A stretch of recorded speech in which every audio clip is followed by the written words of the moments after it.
గాంజాని ఎలా నిరోధించాలి, గాంజా మీద ఉక్కు పదం ఎలా మోపాలి అనే దాని మీద చాలా సీరియస్ గా డిస్కషన్ కూడా జరిగింది అధ్యక్ష. దీని మీద మన గవర్నమెంట్ లోకి వచ్చిన వెంటనే ఫస్ట్ ఆఫ్ ఆల్ గౌరవ ముఖ్యమంత్రి గారు డిపార్ట్మెంట్ వాళ్ళందరితో కూడా కూర్చొని ఈ గాంజా ఎక్కువగా ఉండటం వల్ల లాస్ట్ గవర్నమెంట్ లో ఈ గాంజా డ్రగ్స్ వినియోగం గానీ రవాణా గానీ విపరీతంగా అయిపోవటం, ఎక్కడైనా గాంజా దొరికినా డ్రగ్స్ దొరికినా దానికి సెంటర్ పాయింట్ ఆంధ్రప్రదేశ్ అవడం లాస్ట్ గవర్నమెంట్ లో మనం చూసాం. దీని నేపథ్యంలో first of all crime rate తగ్గించాలి అంటే ఈ గాంజా అరికట్టాలి, అదేవిధంగా డ్రగ్స్ అరికట్టాలి అనే ఏకైక ఉద్దేశంతో గౌరవ చంద్రబాబు నాయుడు గారు సీఎం గారు ఒక ఏర్పాటు చేసుకుని ఈగల్ అని సపరేట్ గా ఒక వింగ్ ను కూడా ఏర్పాటు చేయడం జరిగింది అధ్యక్ష. దానికి ఆంధ్రప్రదేశ్ ప్రభుత్వం కూడా జీవోఎంఎస్ నెంబర్ 145 మనకు ఇచ్చారు అధ్యక్ష. మొన్న బడ్జెట్ లో కూడా ఈగల్ కి సపరేట్ గా ఒక బడ్జెట్ ని కూడా కేటాయించారు అధ్యక్ష. ఒక IG level officer DIG level officer ఏర్పాటు చేసి ఒక టీమ్ ని ఏర్పాటు చేయడమే కాకుండా ప్రతి జిల్లాలోని కూడా ఈగల్ టీమ్స్ ని ఏర్పాటు చేయడం, అదేవిధంగా నార్కోటిక్ పోలీస్ స్టేషన్స్ ని ప్రతి జిల్లాలో సుమారు 26 జిల్లాల్లోనూ కూడా అధ్యక్ష నార్కోటిక్ కంట్రోల్ సెల్స్ ని ఏర్పాటు చేయడం కూడా జరిగింది అధ్యక్ష. ఇందాక మన సభ్యులు మాట్లాడుతున్నప్పుడు 11,000 ఎకరాల నుంచి మనకు 100 ఎకరాల వరకు రావడం అనేది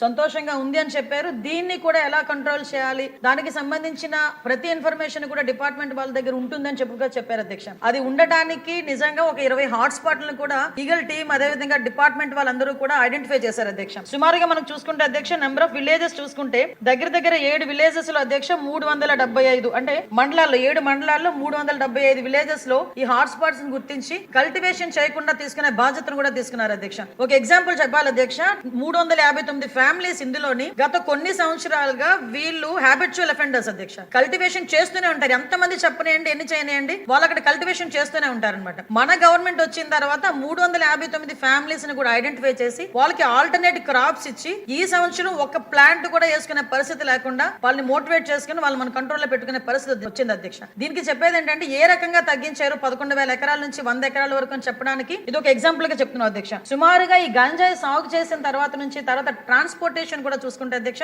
మనకి మిగతా రాష్ట్రాల నుంచి ఈ మధ్య కాలంలో మనం గాంజా పట్టుకున్నాం అధ్యక్ష. దగ్గర 40,088 కిలోల గంజాయిని మనం పట్టుకున్నాం అధ్యక్ష. 564 వాహనాలను జప్తు చేయడం జరిగింది అధ్యక్ష. అంటే సుమారుగా మనం చూసుకుంటే అధ్యక్ష మన దగ్గర కల్టివేషన్ కన్నా ఈ చుట్టుపక్కల రాష్ట్రాల నుంచి మన దగ్గరకు వచ్చే ట్రాన్స్పోర్టేషన్ చాలా ఎక్కువగా ఉంది అధ్యక్ష. దీని నేపథ్యంలో ఇమీడియట్ గా హోంశాఖ అదేవిధంగా ఈగల్ టీం వాళ్ళు కలిపి ఒక ఇంటర్ స్టేట్ కోఆర్డినేషన్ మీటింగ్ కూడా ఏర్పాటు చేసుకోవడానికి అదేవిధంగా ఒక సెల్ ను కూడా ఏర్పాటు చేసుకోవడానికి కూడా నిర్ణయించుకున్నాం అధ్యక్ష. దాని మీద ఆల్రెడీ స్టేట్ లెవెల్ కమిటీ కూడా ఒకటి ఫామ్ అయింది అధ్యక్ష. సిఎస్ గారి ఆధ్వర్యంలో ఒక స్టేట్ లెవెల్ కమిటీ అదేవిధంగా మనకి డిస్ట్రిక్ట్ లెవెల్ కమిటీస్ కూడా ఇందులో ఉన్నాయి అధ్యక్ష. డిస్ట్రిక్ట్ మెజిస్ట్రేట్ మనకి ఆధ్వర్యంలో మన ఎస్పీ గారు చైర్మన్ గా ఉండి ఒక కమిటీ కూడా ఏర్పాటు చేసుకోవడం జరిగింది అధ్యక్ష. తెలుగుదేశం పార్టీ ఆరంభ దశలో ఉండేటప్పుడు ఆదివాసీ సంక్షేమం అభివృద్ధి పట్ల చిత్తశుద్ధితో వ్యవహరించింది అనేది అందరికీ తెలిసిన సంగతి అధ్యక్ష. ఆ రోజు ఆదివాసీల వెనుకబాటు తలాన్ని తెలుసుకున్నటువంటి నందమూరి తారక రామారావు గారు ముఖ్యమంత్రిగా ఉండగా అప్పుడు 1985 లో జీవో నెంబర్ 275 ఇచ్చి ఆదివాసీల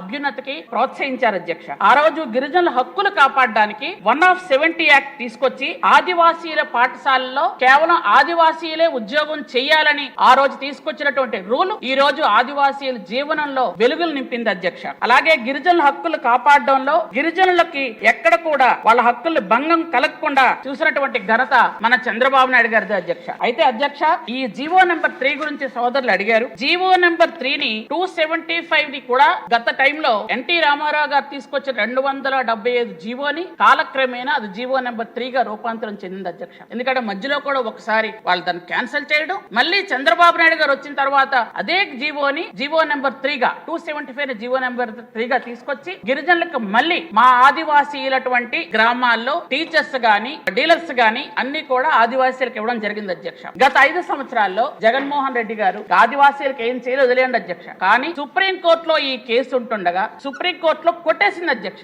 కనీసం ఒక పిల్లేయడం గాని కనీసం వాదించడానికి ఒకరిని పెట్టడం గాని చేయకుండా పూర్తిగా వదిలేశారు అధ్యక్ష. జీవో నెంబర్ 3 ఆ రోజు పోయింది అధ్యక్ష. కానీ జీవో నెంబర్ 3 ని మళ్ళీ ఏదో ఒక రూపంలో తీసుకొచ్చి ఆదివాసీ జీవితంలో వెలుగులు నింపుతామని మన గౌరవ ముఖ్యమంత్రి చంద్రబాబు నాయుడు గారు చెప్పారు అధ్యక్ష. పాదయాత్రలో యువ నాయకులు లోకేష్ బాబు గారు కూడా చెప్పడం జరిగింది అధ్యక్ష. సంక్షేమానికి అత్యంత ప్రాధాన్యం ఇచ్చారు అధ్యక్ష.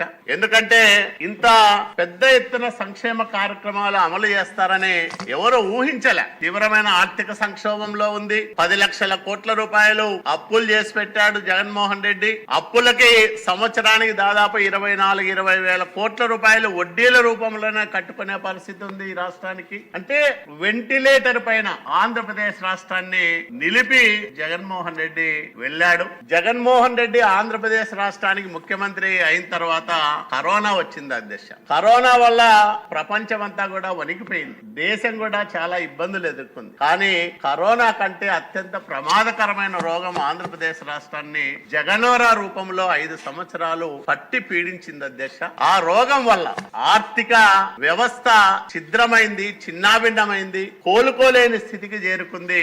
సరైన వైద్యుడి చేతిలో మళ్ళా ఈ రాష్ట్రం వచ్చింది కాబట్టి వెంటిలేటర్ పైన ఉన్న ఆంధ్రప్రదేశ్ రాష్ట్రాన్ని తిరిగి జనరల్ వార్డుకి తీసుకొచ్చారు. ఇప్పటికి 8 నెలల కాలంలో ఖచ్చితంగా మన కళ్ళ ముందే, ఎందుకంటే 2014లో ఏర్పడ్డ ఈ ఆంధ్రప్రదేశ్ రాష్ట్రం మరి మళ్ళీ మన కళ్ళ ముందే ప్రగతి పథంలో పరుగులు పెడుతుంది అనే దాంట్లో ఎలాంటి సందేహము లేదధ్యక్ష. ఎందుకంటే ఆ రకంగా ఉన్న కేటాయింపులు మనకు ఒక నమ్మకాన్ని, విశ్వాసాన్ని కల్పిస్తాయి అధ్యక్ష. ఏమీ భయం లేదు మాకు. ఈ రాష్ట్రానికి చంద్రబాబు నాయుడు గారు మళ్ళా ముఖ్యమంత్రి అయ్యారు, ఆయన వల్ల ఈ రాష్ట్రం బాగుపడుతుంది, ఆయన ఉన్నాడు మనల్ని కాపాడడానికి, మన పిల్లల భవిష్యత్తును ఉజ్వలంగా తీర్చిదిద్దడానికనే నమ్మకము, విశ్వాసము ఈ రోజు ఈ ఆంధ్రప్రదేశ్ రాష్ట్రంలో ఉండే అన్ని వర్గాల ప్రజల్లో వ్యక్తమవుతా ఉంది అధ్యక్ష.